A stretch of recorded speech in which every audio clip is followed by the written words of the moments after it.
आज फक्त त्या कागदावर मंजुरीचे घरकुलं नाहीयेत माझ्या माढा शहरातील, तर लोकांनी प्रत्यक्षात ती घरकुलं बांधलेली आहेत. आणि लोकांनी का म्हणून तुम्हाला मतदान करायचं? महिलांना फक्त कागदापुरतं आरक्षित न ठेवता त्यांचं सक्षमता हे प्रत्यक्षात उतरवायचं असेल तर त्यांच्यावर विश्वास दाखवणं गरजेचं आहे. बार्शीच्या आमदारांचं स्टेटमेंट आहे त्यावेळी की आधी आम्ही आमच्या बार्शी तालुक्यातल्या लोकांना आधी प्राधान्य देणार, मग बाहेरून जे येतात ते.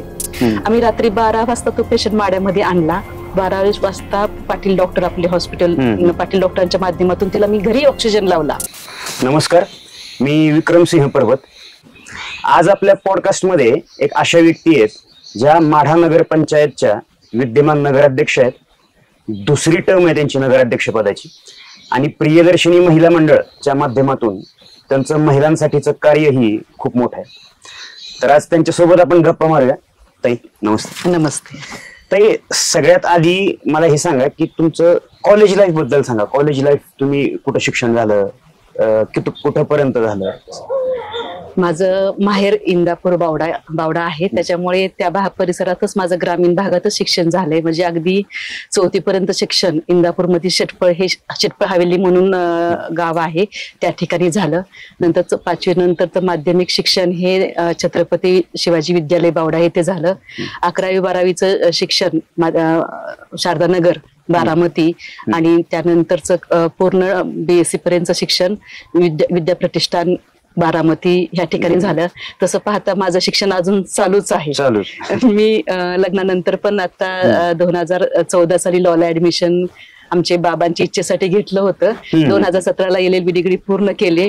त्यानंतर 2020-22 ला मी LLM रयत शिक्षण संस्था सातारा तिथे LLM डिग्री पूर्ण केली आणि आता PhD अपियरला क्वालिफाईड पण झालेले आहे. म्हणजे शिक्षणातून माझं चालूच आहे.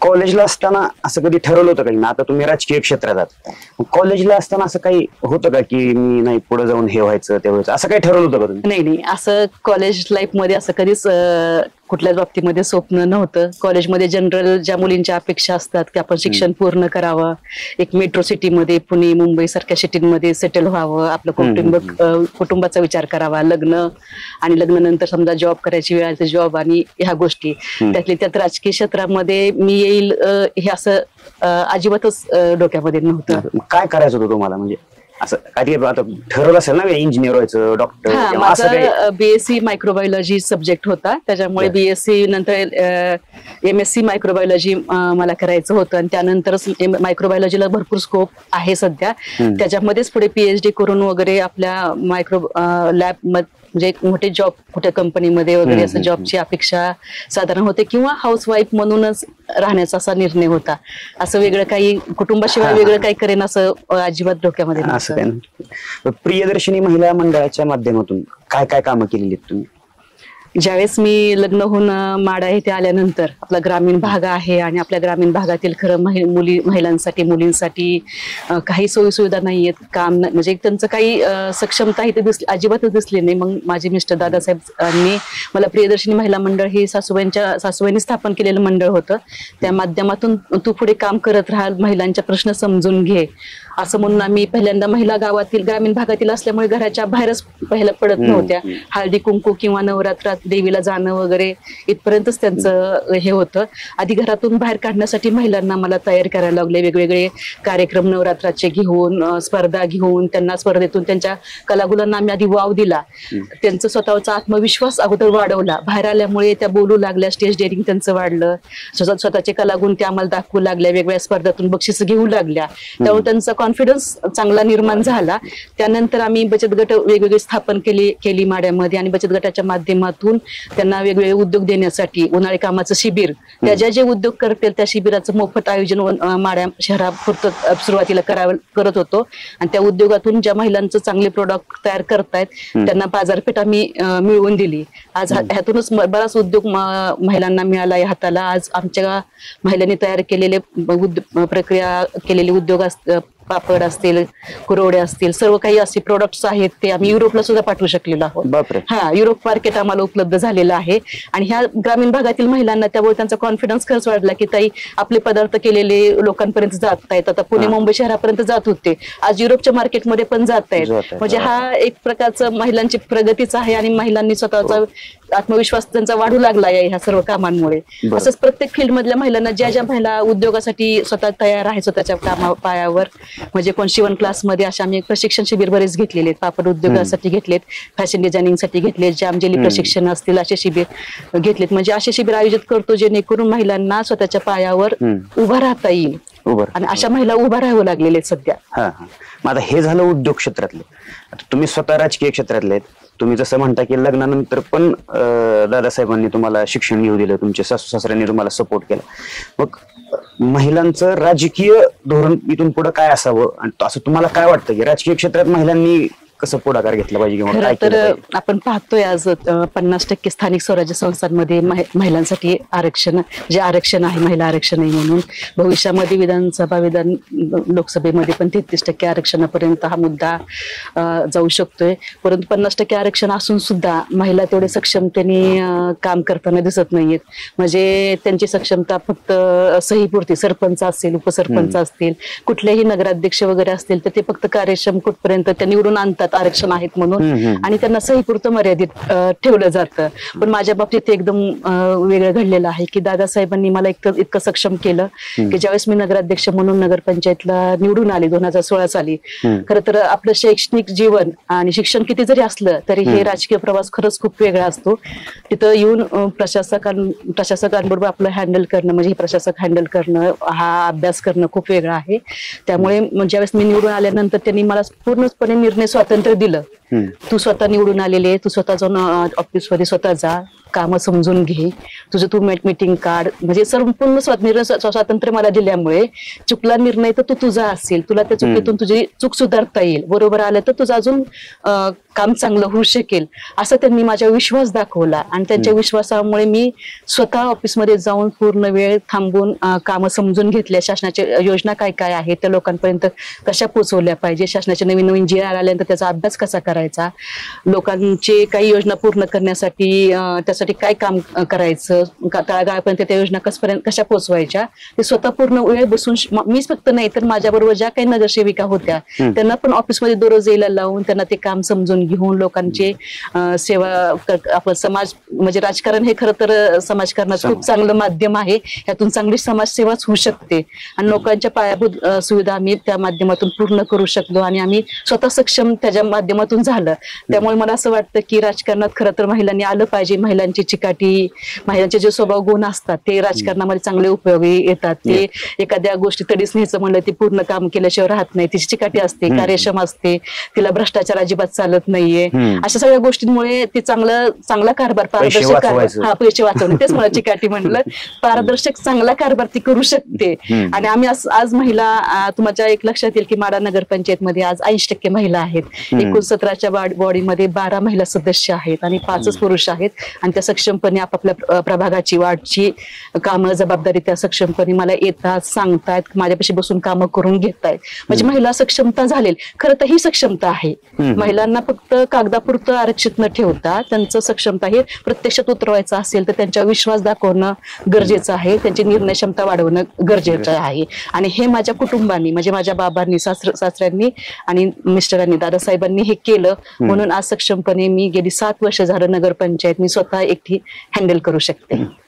आपला तालुका हा साखर कारखान्यांचा तालुका आहे, पण साखर कारखान्यांची जॉब देण्याची जी त्याला पण लिमिट आहे काहीतरी, तो इतकं जॉब क्रिएट करू शकत. आणि प्रायव्हेट जॉब तर काय सध्या फार काही राहिलेलं नाहीत. त्यामुळं आपल्या तालुक्याचा आता मोठा प्रश्न असा आहे की स्थलांतर होतं पुण्यामध्ये, पुणे मुंबईमध्ये आपल्या मुलांचं. तर तुम्हाला काय वाटतं की ह्याच मुलांसाठी इथं स्थानिक लेवललाच त्यांना काम मिळावं तरुणांना, त्यासाठी तुमचं काय विजन? खरं तर हे स्थलांतर खरं तर आपल्या भागामध्येच रोखलं गेलं पाहिजे.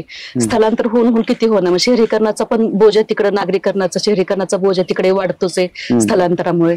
त्यामुळे आपल्या भागातीलच हे स्थलांतर रोखलं तर आपल्या इकडे शेती सगळ्यांचा व्यवसाय आहे, ते शेतीपूरक जोडधंदे ह्या ठिकाणीच उपलब्ध झाले किंवा त्या मुलांनी त्याच्याकडे वळाले जोडधंद्याकडे. मग फूड प्रक्रिया उद्योग असतील, शेतीचे जोडधंदे कुठले पण असतील, कुठल्या ते व्यवसायाकडे त्यांनी मुलांनी वळावं, बिझनेस सुरू करावेत, जेणेकरून इथलं स्थलांतर इथंच रोखलं जाऊ शकेल. म्हणजे व्यवसायाकडे आणि शेतीपूरक जोडधंद्याकडे मुलांनी तरुणांकडे वळावं. त्यांचं जे शिक्षण आहे, शिक्षणाचा उपयोग सुद्धा ग्रामीण भागामध्ये होऊ शकतो. आज माझ्या शिक्षणाचा उपयोग मी ग्रामीण भागातील लोकांसाठीच करते ना. नोकरी करत बसणे म्हणजे फक्त स्वतःचा विचार करणे, स्वतःच्या कुटुंबाचा विचार करणे. आज समाजाचा पूर्ण विचार करायचा असेल तर आपल्या ग्रामीण भागातील पण लोकांना शिक्षण घेतलेल्या तरुणांची गरज आहे. मग हे तरुणांनी आपल्या भागातच थांबलं पाहिजे आणि आपल्या भागातच हे उद्योगधंदे उभारले पाहिजे. खरं तर व्यवसायामध्ये लोकांना धाडस खूप लागतं आणि हे तरुणांनी धाडस करणं गरजेचं आहे. तंत्रशुद्ध व्यवसायाचं शिक्षण त्यांनी, प्रशिक्षण घ्यावं त्यांनी आणि आपल्या भागामध्ये असे उद्योग निर्माण करावे की त्यांच्याबरोबर इतर 4 मुलांना सुद्धा त्याचा उद्योगाचा फायदा की ते पण मुलं तिथं कामाला लागू शकतील. आता सगळेजण म्हणतात की विकास झाला पाहिजे, विकास झाला पाहिजे. विकास म्हणजे नक्की काय बरं? विकास म्हणजे काय नक्की झालं पाहिजे? खरं तर विकासाची संकल्पना खूप व्यापक आहे. विकास म्हणजे खूपच व्यापक आहे. विकास म्हणजे असं मला तरी वाटतं की आपण आता मी नगरपंचायत मध्ये काम करताना माडाचा सर्वांगीण विकास झाला असं म्हणतात, असं सगळेजणच म्हणतात आणि मी पण म्हणते. मी काय केलं, आपण पायाभूत सुविधा लोकांपर्यंत पोहोचवल्या. मूलभूत गरजा पूर्वी अन्न, वस्त्र, निवारा ह्या होत्या, पण त्याच्यामध्ये आता त्याच्यात शिक्षण आणि आरोग्य हे पण वाढलेलं आहे. त्याचबरोबर शेतकऱ्यांच्या काय समस्या असेल, शेतीसाठी लागणारे वीज असेल, पाणी पुरवणे ह्या गोष्टी पुरवणे, मुलांच्या तरुणांच्या हाताला रोजगार उपलब्ध करणे, महिला सक्षमीकरण करणे, म्हणजे हा सर्वांगीण गोष्टी का प्रत्येक घटकाला काही ना काही काम देणे आणि त्यांना पुढे आणणे आणि जसं म्हटलं तर प्रत्येकाच्या गरजा पूर्ण करणे, तर विकास होऊ शकतो. म्हणजे पायाभूत गरजांबरोबर लोकांच्या म्हणजे लोकांचं जीवन सुखकर कसं करायचं, त्यांना सुखी कसं करायचं, ह्या पायाभूत सुविधा आणि मूलभूत गरजा त्यांना देऊन त्यांना सुखी जीवन देणं म्हणजे खरं तर विकास करणे, त्यांच्या अपेक्षा पूर्ण करणं थोडक्यात. आता आरोग्याचा विषय तुम्ही काढलात. म्हणजे कोरोना काळामध्ये आपल्याकडे इतकी कमतरता जाणवली दवाखान्यांची, त्यामुळे आपल्याला बार्शीला जावं लागत होतं. आणि त्यावेळी बार्शीच्या आमदारांचं स्टेटमेंट आहे त्यावेळी की आधी आम्ही आमच्या बार्शी तालुक्यातल्या लोकांना आधी प्राधान्य देणार, मग बाहेरून जे येतात ते. आणि मग त्यांना विचारलं की असा दुजाभाव का, तर ते म्हणाले की तुमच्या तालुक्यातल्या आमदारांनी जर कारखान्यासोबत हॉस्पिटल्सही जर काढले असते तर कदाचित तुम्हाला बार्शी द्यायची वेळ आली नसती आज. तर हे जे आरोग्य क्रांती जर करायची असेल आपल्याला तर कशी करता येईल, तुम्हाला काय वाटतं? त्याची सुरुवात खरं तर मी मित्रप्रेम हॉस्पिटलच्या माध्यमातून कोरोनाच्या काळातच केलेली आहे. तुम्ही म्हणताय ते बरोबर आहे. आपल्याकडे आरोग्य सुविधा अजिबातच नव्हत्या, कारण कोरोनाच्या काळातलं माझा पण स्वतःचं एक उदाहरण आहे माझ्याकडे. माझ्या भागातील एक महिलाला कोरोना झाला होता पहिल्या लॉटमध्ये. तिला खूप सिरियस होती तिला मी सोलापूरला हॉस्पिटलला पाठवलं ॲम्ब्युलन्समध्ये. सिव्हिल हॉस्पिटलमध्ये तिला बेड उपलब्ध झाला नाही. अश्विनी सोलापूरमध्ये तिला बेड उपलब्ध झाला नाही. अश्विनी कुंभारीला पण तिला पाठवले तसेच ॲम्ब्युलन्स घेऊन. तिथे सुद्धा त्यांनी काही पैशाची डिमांड केली तर आम्ही तुम्हाला बेड उपलब्ध करून देतो. तो ॲम्ब्युलन्सवाल्यांचा मला फोन आला, ताई पेशंटला मी इथं सोडून येऊ का कुठेतरी, कारण मला दुसऱ्या पेशंटची कॉल येतोय म्हणून. मी त्याला सांगितलं तू आहे तसं माझं पेशंट माड्याला परत घेऊन ये. आम्ही रात्री 12 वाजता तो पेशंट माड्यामध्ये आणला. 12 वाजता पाटील डॉक्टर आपले हॉस्पिटल पाटील डॉक्टरांच्या माध्यमातून तिला मी घरी ऑक्सिजन लावला. आणि दुसऱ्या दिवशी सकाळी मी 2 दिवस त्या दिवशी दिवसभर विचारच करत होते की ह्या पेशंटला कुठे ऍडमिट करायचं, कारण हॉस्पिटल सुविधा आपल्याकडे इथे कुठेच नाहीये. तर त्यावेळेस आम्ही सिव्हिल हॉस्पिटलला सोलापूरला मी ज्यावेळेस फोन केला, आपले डॉक्टर खताळ म्हणून आहेत, त्यांच्या माध्यमातून त्यांनी मला एक बेड उपलब्ध करून दिला. आणि त्यांनी ताई तुम्ही 1 तासाच्या आत त्या महिलेला पाठवा, मी तिला ऍडमिट करून घेतो. आणि त्यांच्या तिथं नेलं तेव्हा खूप ती सिरियस झालेली होती, पण नशिबाने देवाच्या कृपेने खरं तर ती वाचली. आणि त्यावेळेस लक्षात आलं की आपल्या भागामध्ये आरोग्य सुविधेची किती गरज आहे. आजपर्यंत ह्या सुविधा का होऊ शकल्या नाहीये. तुम्ही जे म्हणता विकास झाला पाहिजे, कारण विकासाच्या मुद्द्यामध्ये आरोग्य सुविधा सुद्धा येतेच आहे आणि ते झालंच पाहिजे. म्हणून तातडीने मी कोरोनाच्या दुसऱ्या लाटेमध्ये आम्ही मित्रप्रेम हॉस्पिटलची स्थापना केली. 48 हॉस्पिटल बेडचं मंजुरी घेतली ऑक्सिजन बेडची मंजुरी घेतली आणि जवळपास सेकंड लॉट मध्ये 10 ते 20,000 पेशंट कोरोनाचे एकदम माफक दरामध्ये आम्ही बरे केलेले आहेत. हे स्वतःचा आमचा अनुभव आहे आणि त्यातूनच कोरोना पेशंटला म्हणजे खूप चांगल्या पद्धतीने पेशंट बरे होत गेले आणि ह्या भागाकडचं पॉप्युलेशन जे त्या काळातलं होतं कोरोनाने हे झालेलं ते पूर्णपणे इथंच थोपलं गेलं, म्हणजे इथंच थांबलं गेलं. माढा शहरामध्ये आसपासच्या संपूर्ण परिसरातील लोकांना इथे हे मित्रप्रेम हॉस्पिटलच्या माध्यमातून कोरोनाच्या काळामध्ये उपचार झाले, औषधोपचार झाले, त्यांना बरं करून बाहेर पाठवलेले. त्यावेळेस लक्षात आलं की खरं आरोग्य सुविधा चांगल्या असणं किती गरजेचं आहे. त्यावेळेपासूनच आम्ही आता मित्रप्रेम हॉस्पिटल चांगल्या पद्धतीने चालते. आज महात्मा फुले जन आरोग्य योजना आपल्या हॉस्पिटलला मंजूर आहे. प्रत्येक महिन्यामध्ये 20 ते 25 पेशंट जवळपास या योजनेतून बरे केले जात आहेत. ऑपरेशन केले जाते, मोफत औषध उपचार दिला जातोय. भविष्यात पण हे हॉस्पिटल मल्टी स्पेशालिस्ट हॉस्पिटल आहे. हे हॉस्पिटल मोठं करण्याचा आमचा मानस आहे आणि आम्ही तो करणारच आहोत आणि आपल्या आरोग्य सुविधा ह्या भागातील चांगली बळकट करायचंच आहे आपल्याला. आता आपला बघायला गेला तर हा ग्रामीण पट्टा आहे, पण ह्याच्यात 4 प्रमुख शहर आहेत: माढा, कुर्डुवाडी, मोडणीम, टेंभुर्णी. आता झालंय काय की ग्रामीण भागाचा विकास बऱ्यापैकी झालेला आहे, म्हणजे तिथं ऊस उत्पादक शेतकरी मोठ्या प्रमाणात आहेत, म्हणजे साखर कारखान्यांमुळं ग्रामीण पट्टा हा चांगला सुधारला. पण शहरीकरणाचं काय? शहरामध्ये आज MIDCच तुम्ही बघताय आपल्या टेंभुर्णीमध्ये आहे, पण बाकीचे हे जे 3 शहर आहेत ही इतकी वाढली नाही जितकी वाढायला पाहिजे होती. बरोबर. त्यासाठी तुमचं विजन काय? शहरी भागासाठी काय करता येईल? खरं तर तुम्ही सुधारलाय म्हणताय. कुर्डुवाडीची पण जेवढी मनावीची डेव्हलपमेंट पाहिजे तशी नाही. खरं तर तिथं आता रेल्वे कारखान्यासारखे सुरू व्हायला हवा होता, तो झालेला नाहीये सुरू. तिथली पण अवस्था अजून तशीच आहे कुर्डुवाडीची. पण आपला तुम्ही म्हणता आता ऊस उत्पादनामुळे ग्रामीण पट्टा सुधारलेला आहे, पण मला थोडंफार तसं त्या शंकाच आहे. कारण ऊस उत्पादनाचं जरी पहिल्या काळात चांगलं सुरुवात झाली ऊस उत्पादन शेतीला, पण त्यावेळेस खर्च ऊस उत्पादनावरचा खर्च जेवढा होता त्यात उत्पादन मिळत होतं, त्याच्यात चांगलं लोकांचं भागत होतं. पण आता म्हणजे ते टनेज तेवढं मिळत होतं त्या काळामध्ये. पण आता खर्च वाढला असून सुद्धा ऊस उत्पादकाचा त्याच्यावर टनेज कमी होत चाललेलं शेतकऱ्यांचं. म्हणजे हा ज्यावेळेस मी आता दौरे वगैरे करते ना, त्यातून मला निदर्शनास आलेल्या गोष्टी आहेत. त्यामुळे फक्त ऊस उत्पादकावर न अवलंबून राहता आपल्या भागातील अजून गोष्टी खरं तर वाढल्या पाहिजेत. आता MIDC टेंभुर्णीला झालेले आहे, पण प्रत्यक्षात तुम्ही पहा बऱ्याच भागामध्ये गेल्यानंतर लक्षात आलं की MIDC मध्ये आपल्या ग्रामीण भागातील आपल्या स्थानिकच्या लोकांना तिथं काम मिळालेलं नाहीये. त्या MIDC मध्ये जे कामगार लोक आहेत ते बाहेरचेच जास्तीत जास्त लोक आहेत.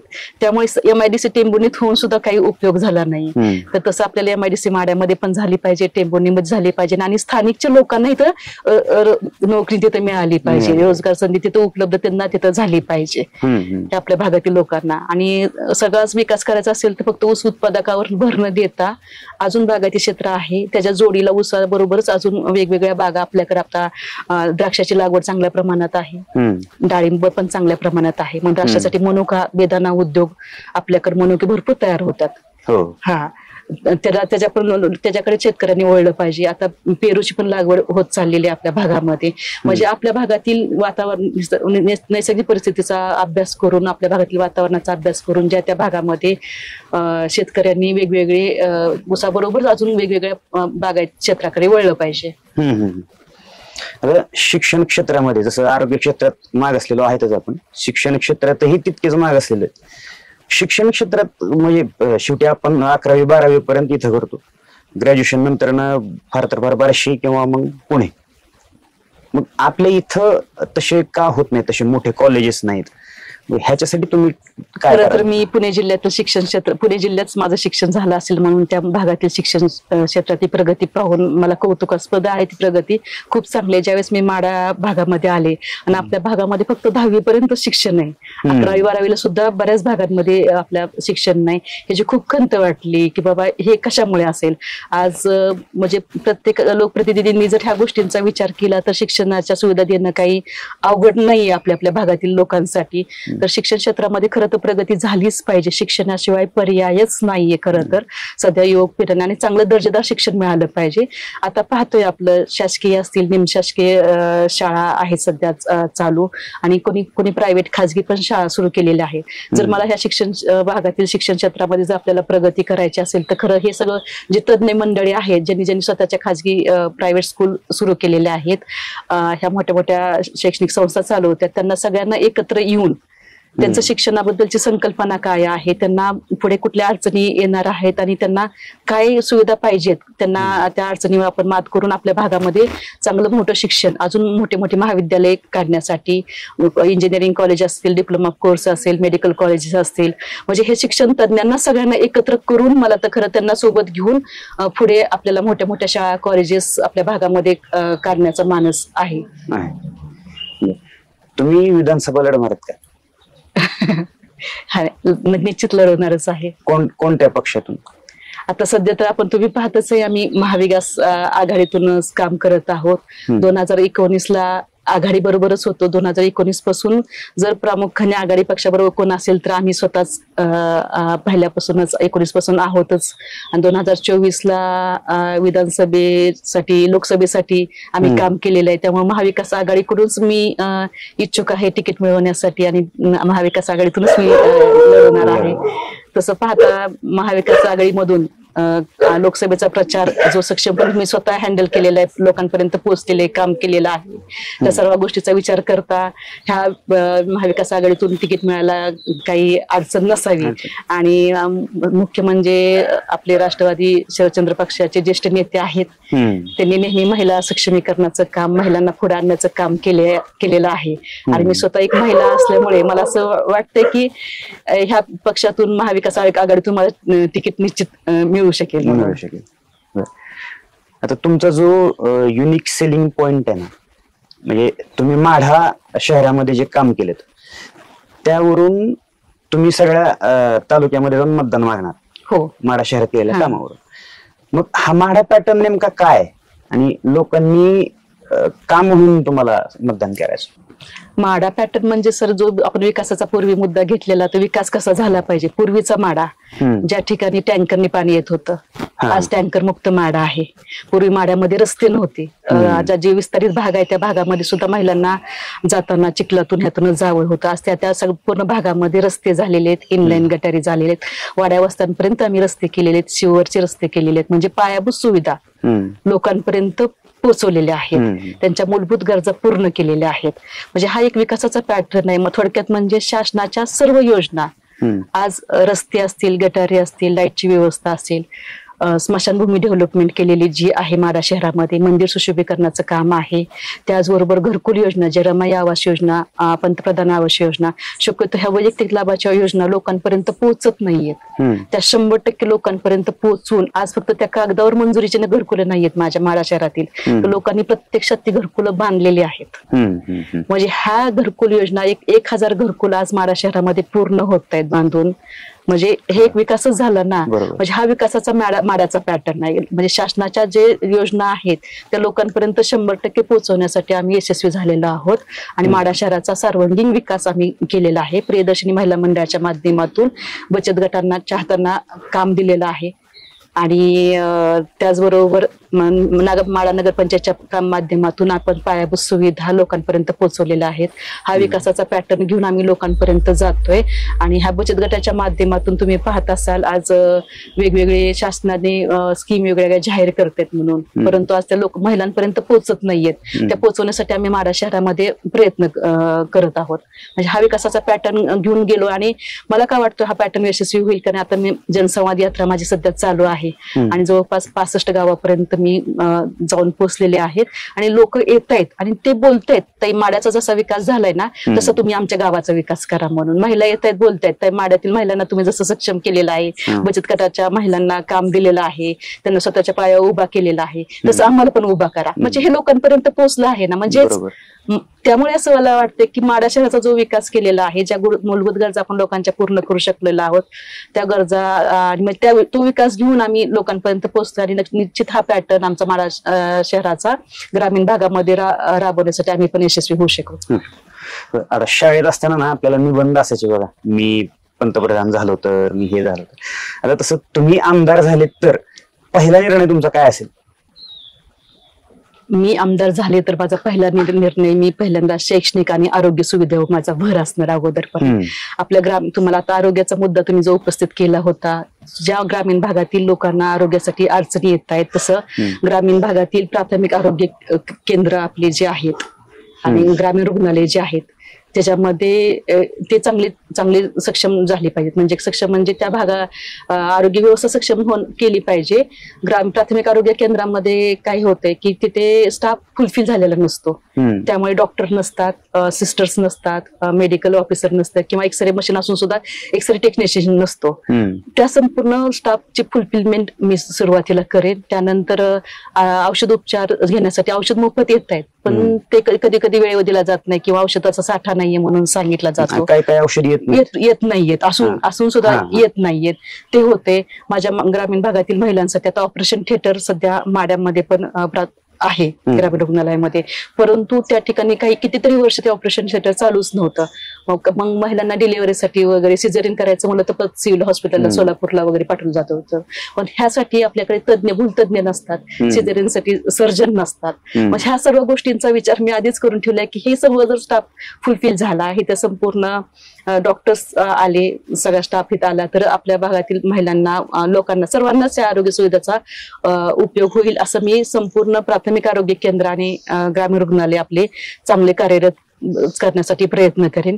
शिक्षण व्यवस्था म्हटल्याप्रमाणे आज शासकीय निमशासकीय ज्या काही शाळा आहेत त्या सर्वांना एकत्र घेऊन, तिथल्या तज्ञ मंडळीला एकत्र घेऊन आपल्या भागामध्ये त्यांना काही अडचणी आहेत शिक्षण क्षेत्रामध्ये, आपल्याला चांगलं शिक्षण, दर्जेदार शिक्षण देण्यासाठी त्यांना काय काय अडचणी येत आहेत त्यांच्याशी विचार विनिमय करून त्या अडचणी सोडवण्यासाठी, मग त्यांना इमारत नसतील, स्टाफ नसतील आणि काही इतर काही त्यांच्या अडचणी असेल ते सोडवून आपल्याला चांगलं शिक्षण कसं दर्जेदार देता येईल, आधुनिक पद्धतीचं शिक्षण आपण म्हणतोय आता, डिजिटल शिक्षण पद्धती कसा करता येईल ह्यासाठी प्रयत्न करेन.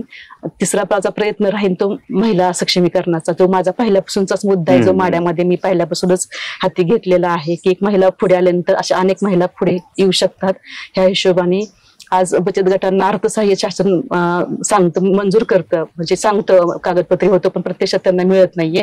ते महिला बचत गटांना अर्थसहाय्य मंजूर करून देण्यासाठी प्रयत्न करून त्यांना स्वतःचा उद्योगासाठी त्यांना उभं केलं जाईल. त्यांना कुठला उद्योग करायचा आहे, काय करायचं आहे, ते अर्थसहाय्याच्या माध्यमातून उभं केलं जाईल आणि ते उभं केल्यानंतर त्यांनी जे केलेलं उद्योग असतील, उद्योगातून उत्पादन होणारा माल असेल, त्यांना मार्केट मिळवण्यासाठी प्रयत्न केला जाईल किंवा त्यांना सुद्धा मार्केटिंग कसं करायचं यासाठी त्यांना पण सक्षम केलं जाईल. म्हणजे ह्या गोष्टी जर एक एक गोष्ट जर करत गेलो आणि तरुण पिढींच्या हाताला प्रामुख्याने तरुण मुलांना चांगलं काम देण्यासाठी निश्चित प्रयत्न मी करेन. बदलापूरमध्ये ती दुर्दैवी घटना घडली, अजून बऱ्याच ठिकाणी अशा महिलांच्या बाबतीत हिंसाचाराच्या घटना महाराष्ट्रात घडत आहेत. आपल्या भागामध्ये अशा काही घटना घडू नयेत म्हणून काय उपाययोजना असायला हव्यात असं तुम्हाला वाटतं? काय केलं पाहिजे? खरं तर महाराष्ट्रात काही संपूर्ण देशभरातच अशा घटना घडतात आणि ह्या घटनांचे वाढता क्रम चाललेला आहे, म्हणजे वाढत चाललेले आहेत खूप. खरं तर ह्याच्यामध्ये सगळ्या गोष्टींमध्ये जागृती होणं खूप गरजेचं आहे. सध्या टीव्ही, मोबाईलच्या माध्यमातून जे मुलं ह्या गोष्टीकडे अट्रॅक्ट होत चाललेले आहेत, तर मोबाईलच्या माध्यमातून शासनाने ह्याच्यावर प्रतिबंधक असे काहीतरी उपाय केले पाहिजेत की त्या काही वेबसाईट असतील त्या पूर्णपणे बंद केले पाहिजे, जेणेकरून मुलांना ह्या गोष्टी अट्रॅक्शनच्या गोष्टींकडे मुलांना गेली पाहिजे.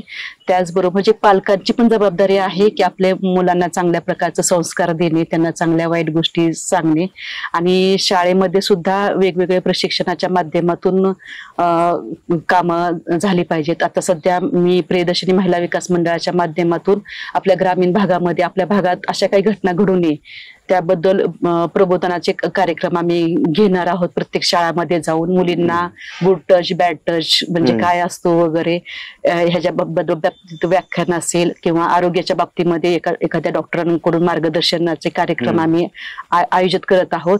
त्याचबरोबर जर असे काही प्रसंग ओढवले तर आपला डिफेन्स आपण स्वतः केला पाहिजे, आपलं प्रोटेक्शन आपण कसं केलं पाहिजे म्हणून सेल्फ डिफेन्सचे प्रोग्राम आम्ही राबवत आहोत. 4 सप्टेंबर पासून हे प्रोग्राम आम्ही आपल्या संपूर्ण माढा तालुक्यात तालुक्यामध्ये परिसरामध्ये आम्ही सुरू करणार आहोत. म्हणजे 3 दिवसाचं प्रशिक्षण आहे ते, की मुलींनी स्वतःचं संरक्षण स्वतःच केलं पाहिजे, स्वसंरक्षणाचे धडे, जेणेकरून मुलींना काही बेसिक स्टेप्स त्याच्यामध्ये शिकवल्या जातील.